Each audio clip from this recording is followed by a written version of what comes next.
Quando a pandemia chegou para a gente aqui no Brasil e todos nós fomos orientados a nos isolar, eu achava que brotaria em nós o melhor, o mais solidário sentimento. E não foi isso que a gente viu.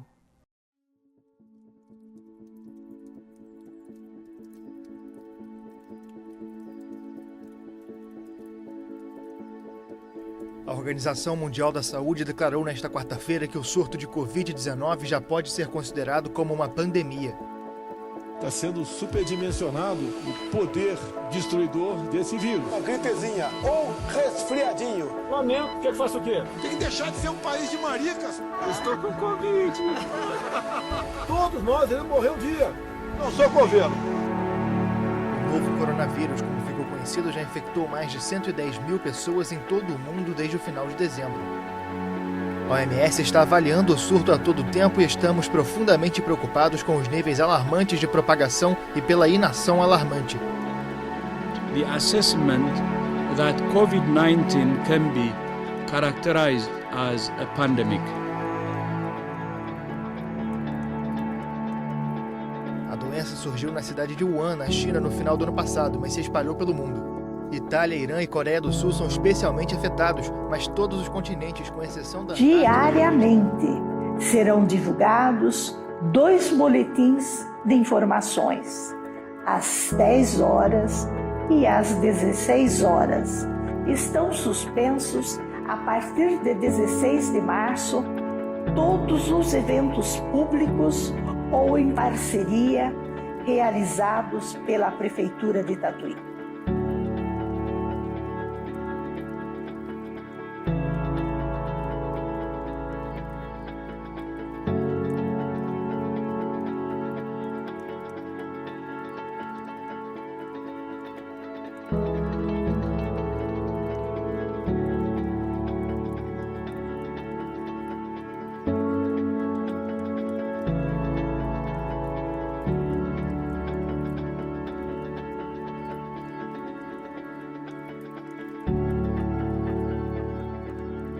A pandemia oficialmente começou em março de 2020. Eu assisti, acompanhei e pesquisei a evolução da pandemia pela televisão, pelos jornais, sentada no meu sofá, em isolamento, longe de todos, né?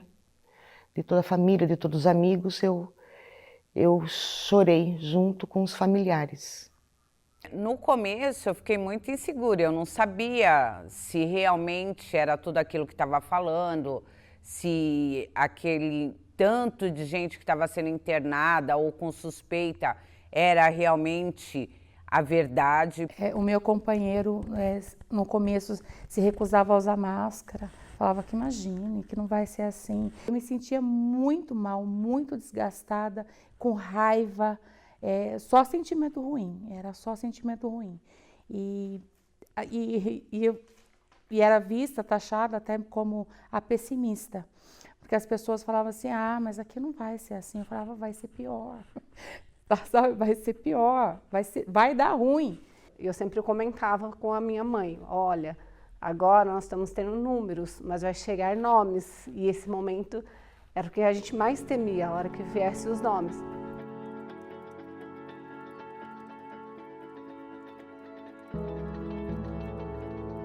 O universo pede um tempo. Tempo. Tempo. Tempo. E nós, aos poucos, tímidos, sem vontade, sem querer, entramos em uma inércia jamais querida estando em vida. Isolados, sem rios, sem filhos, sem mares, nem lares, sem ruas. O sol nasce e vai embora, vem a lua, depois a aurora. Tudo parece igual, mas não está. O ar respirado está contaminado.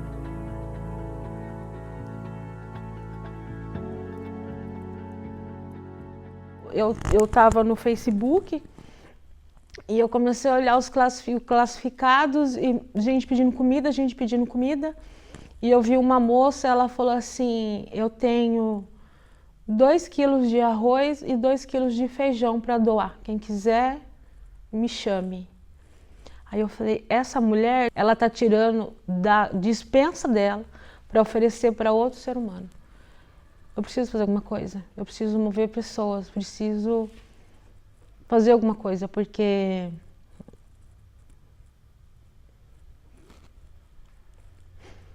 não dá para ver pessoas passando fome e você não fazer nada. Eu não consigo. Não consigo ver uma pessoa passar fome do meu lado e achar que não é um problema meu. Foram dias impensáveis.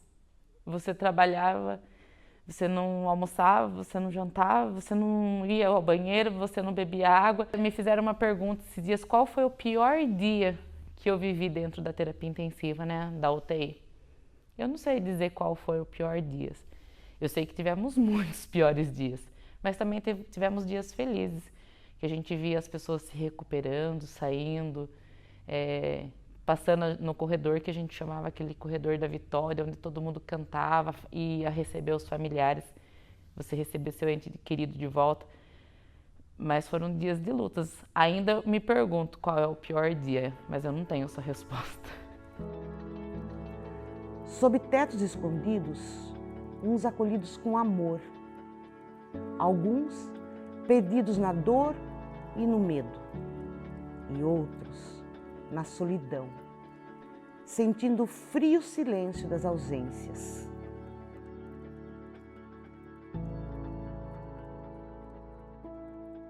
Esse isolamento aí foge do controle das pessoas, é como se elas estivessem amarradas numa cadeira de repente. Eu sou uma pessoa muito social, para mim foi difícil nesse sentido de me privar da companhia, né, do meu grupo de teatro, das pessoas que eu gosto, das coisas que eu faço, sabe, desse meu social que para mim é muito importante, né? Se não tivesse internet na pandemia, acho que todo mundo morria. Porque a internet foi um instrumento tanto para o bem quanto para o mal, né? Ela é sempre assim, toda ferramenta tem os dois lados, né? E a internet ajudou muito nesse momento. Eu gosto muito de ficar em casa, então isso para mim não foi algo ruim, mas estar longe das pessoas que eu amo, não poder abraçar as pessoas por amor a elas, não poder visitá-las, não poder receber visita. Eu acredito que isso tenha sido o mais difícil para mim. Esse distanciamento eu já tinha da minha família, então não senti esse sentimento que as pessoas ficarem longe dos entes mais queridos, porque eu já sou distante. O difícil para mim foi ter que parar de trabalhar, né? O mais complicado foi isso. Mas, tipo assim, eu fazia as coisas, vendia, entregava, mas, tipo, chegava na porta da pessoa, entregava e ia embora. Eu não tive isolamento, né? Em nenhum momento fiquei em isolamento, né? Eu isolava minha filha. Antônia Maria não conheceu um parquinho, Antônia Maria não conheceu uma festinha, né? Agora que ela está vivendo isso, né? Então, eu coloquei uma bolha, né? Foi muito difícil porque a minha bebê, né? Uma gravidez que todos curtiram junto comigo. E eu queria mostrar a minha filha, né? Sair para a rua, as roupinhas que eu tinha comprado. E de repente ela perdendo roupa dentro de casa. Então, tudo que eu planejei para ela quando nenê, a gente nem a festa de 1 ano ela teve, né? Então, foram planos que não se realizaram. O medo se engendra com a saudade. Uns abraçados, entrelaçados, ao mesmo tempo longe, afastados. Que falta faz os que ficaram lá, onde não estávamos?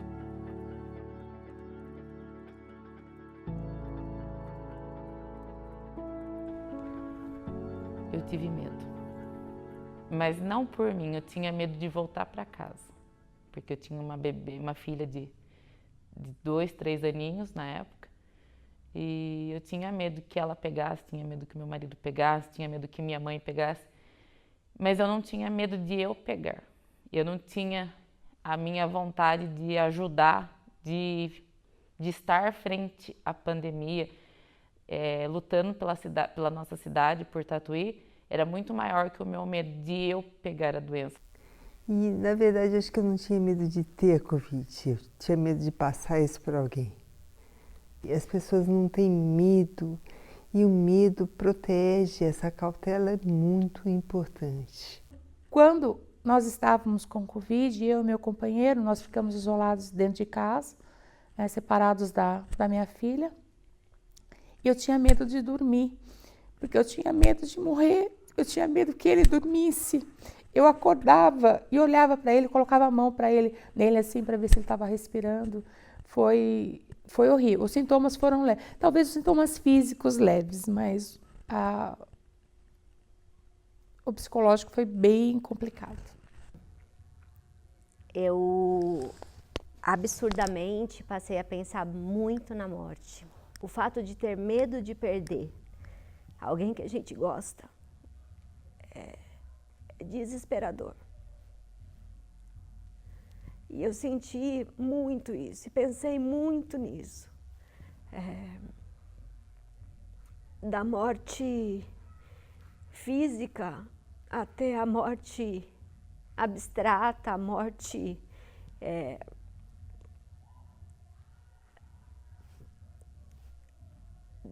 daquilo que não é concreto, a morte dos sonhos, a morte de projetos, a morte de ideias. Meu medo era que a minha esperança também morresse. Só se move os imortais em alma, os guerreiros. O isolamento dói. A saudade aperta o peito. Saudade de nossos pares. Lá fora, corpos caídos, sem vidas, inertes, descartados em valas, sem despedidas, sem beijos, abraços, só lamento.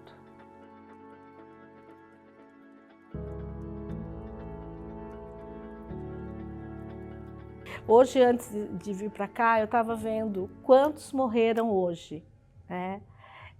179 pessoas morreram no dia de hoje. E o Brasil está com um índice de 677.213 mortos. São pessoas importantes para alguém. Alguém hoje está chorando. Muitas pessoas estão chorando hoje. Estão fazendo seu luto, né? Estão fazendo aquele luto que não tem despedida. Agora, quando se trata de morte em massa, assim, soa como massacre, né? Então é bem doloroso. E não precisa ser da família para a gente sentir essa dor profunda, né? O que mais me deixou abalada foi a morte de um pai de um aluno, né? Que foi um aluno, e aí a mãe veio para mim extremamente chorando, dizendo que o marido tinha falecido de Covid numa semana, na segunda semana o pai dela, a terceira semana a mãe dela. E esse aluno, quando ele chegou, né, entendeu que o pai não estava indo para casa, e agredia a mãe. E ela vinha falando comigo, ela me ligava e chorava. E aí eu sentia a dor dela, eu não tinha o que fazer. E ele não entendia o que aconteceu, que o pai dele estava todo dia, levava ele para a escola todo dia.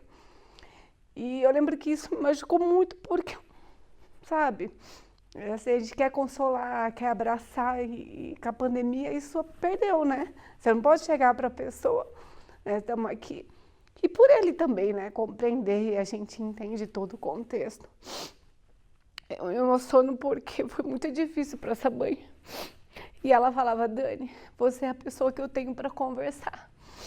Muitas vezes eu tinha que ser forte, tanto ali dentro do meu trabalho, como dentro de casa também eu sentia a questão da pressão, né?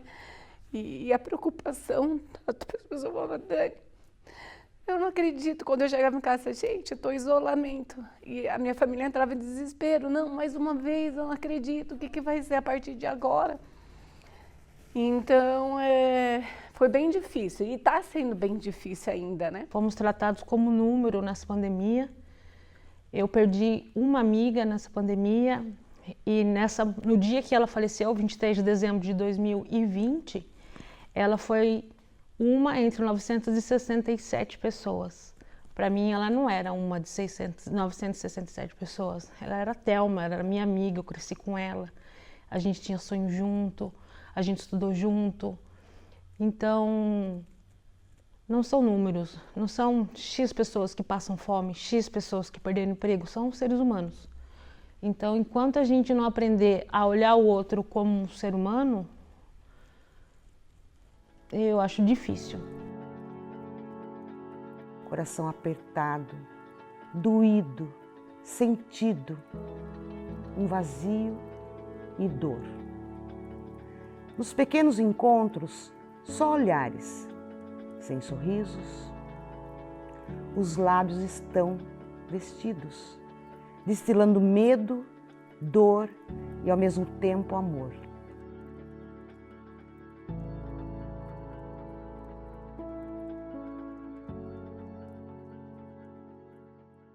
Nós temos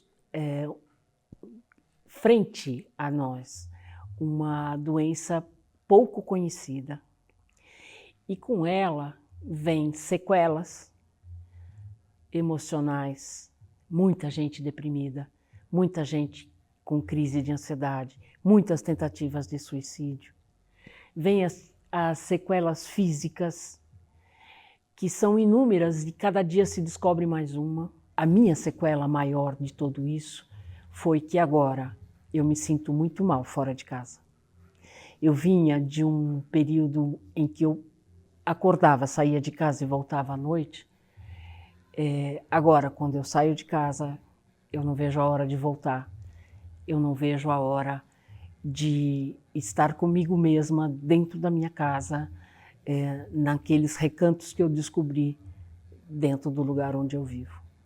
Às vezes eu acho que eu fiquei esquecida da Covid, é que tem as consequências, né? E tem hora que eu falo, meu Deus, tem hora que eu tenho palavras que eu esqueço, eu fico, mas preciso ouvir, eu tenho que, né? Essa palavra é tão do meu cotidiano e não me vem. Aí eu falar, parece que eu fiquei meio esquecida do Covid. Eu sempre tive em mim que a minha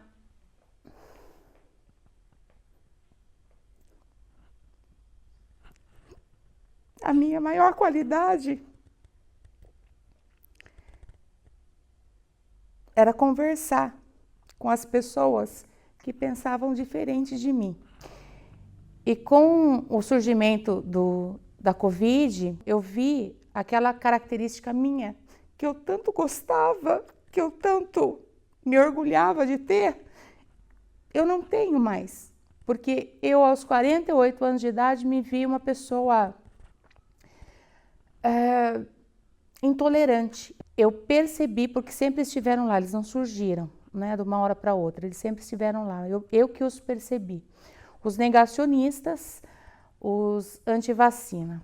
Eu me esforço para estar perto de um ou outro que são muito próximos a mim, mas o restante eu não quero estar perto, isso dói em mim, porque eu sei que eu deveria ser melhor que isso. Eu deveria conseguir, sim, conversar com todas as pessoas, mas eu não consigo. E o que eu tenho feito para me curar disso, para melhorar, eu estou aqui hoje me expondo como intolerante e é o máximo que hoje eu consigo fazer.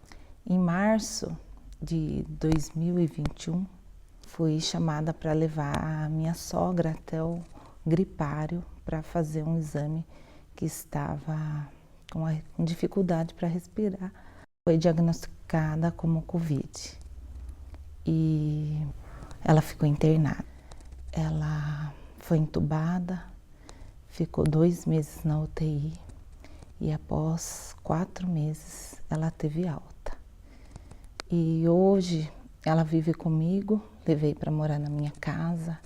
Era uma mulher totalmente independente, cuidava da sua neta de 6 anos e do nada virou num estado vegetativo.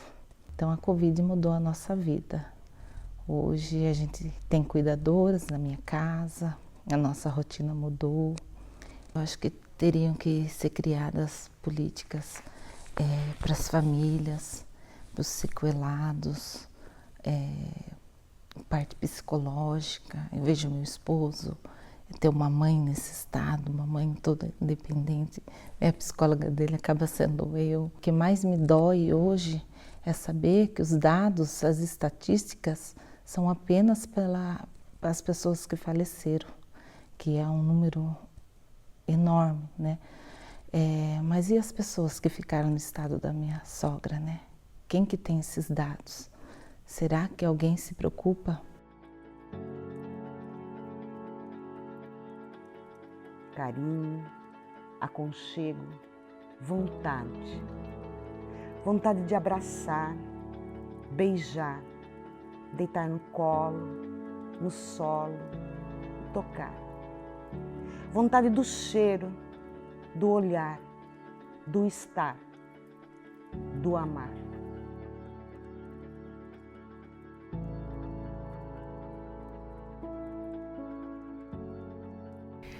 Nunca mais eu vou esquecer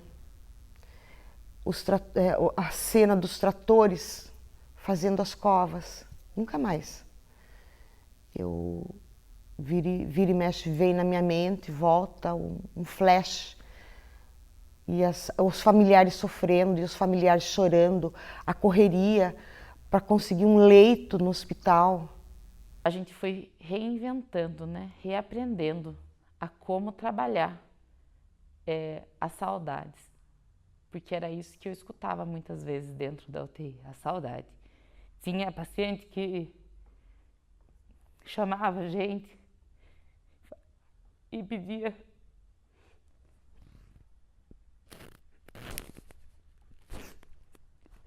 não me entube antes de eu falar com a minha mãe, com a minha esposa, porque eu quero falar antes de eu morrer. E isso aconteceu milhares de vezes, e realmente o paciente ser entubado e você pegar na mão dele e falar assim, vai dar certo, vai dar tudo, vai ficar bem, mas o paciente não voltou para contar. Então se para mim dói relembrar isso, imagina para os familiares que tiveram que passar por isso, que não pôde ter um velório decente, que não pôde ter uma despedida decente, porque muita família viu o paciente entrar na UTI e sair no caixão lacrado. Acho que isso, talvez agora eu tenha a resposta, os piores dias eram esses.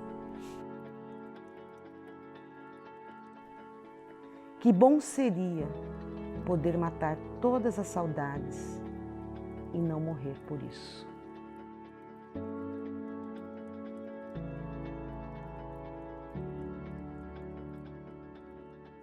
Eu encontro com pacientes na rua que hoje já viraram até amigos, andando, vivendo a vida normal, que passaram dias difíceis dentro da UTI.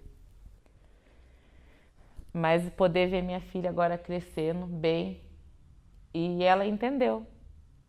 Ela nunca cobrou a minha ausência, nem o meu marido nunca cobrou a minha ausência. Eu me cobrava. Às vezes eu parava e falava assim, nossa, eu não levei a minha filha, não vi muitas coisas dela, porque ela tá emocionada.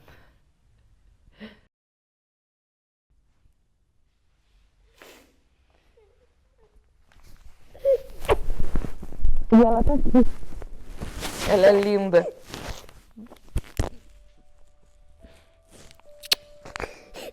Né, filha? Você esperou a mamãe trabalhar, né? E ela tá aqui.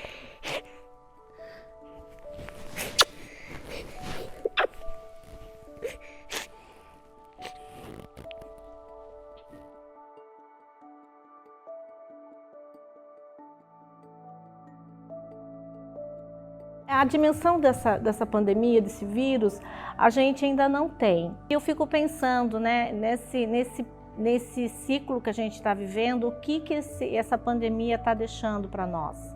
Se antes eu já era emotiva, agora eu choro com muito mais facilidade e não acho que isso seja ruim. Eu acho que faz parte dessa humanidade, né? Esse vírus, essa dor, esses medos todos, eles nos atravessaram, né? E não tem como passar por isso e continuar sendo a mesma pessoa. E ainda eu escuto muita gente relacionando a vacina com política. E isso me dói.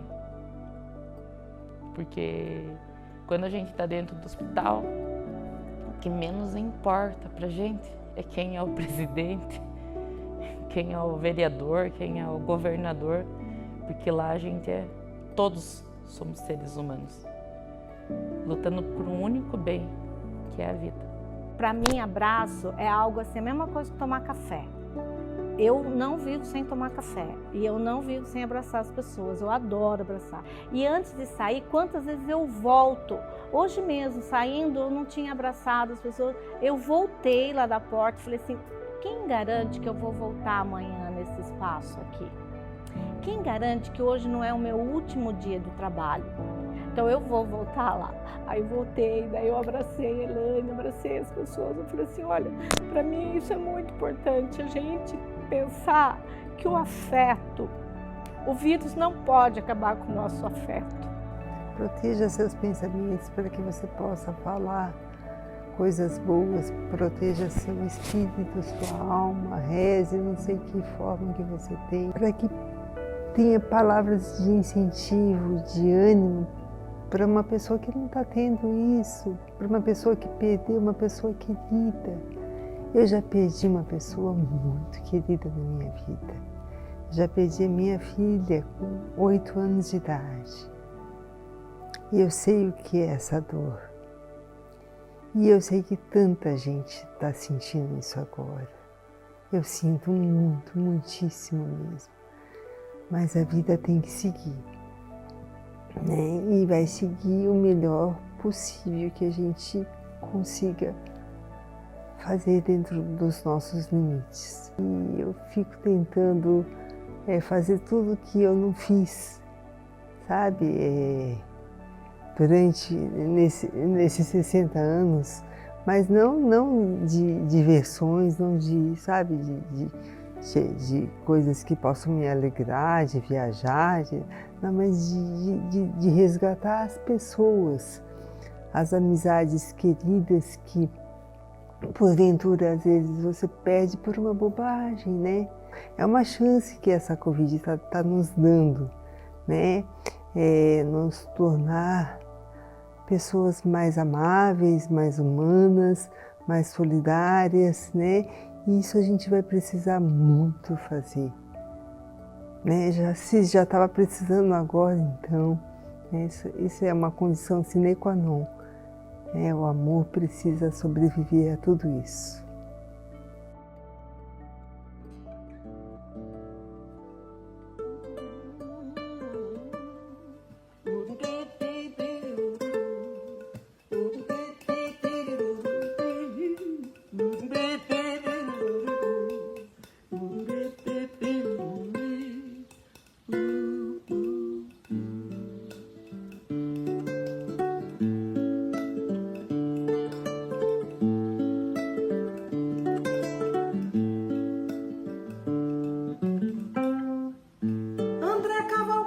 Era professor, amigo de todos e pai de Pedrinho. Bruno Campelo seguiu seu caminho, tornou-se enfermeiro por puro amor. Já Carlos Antônio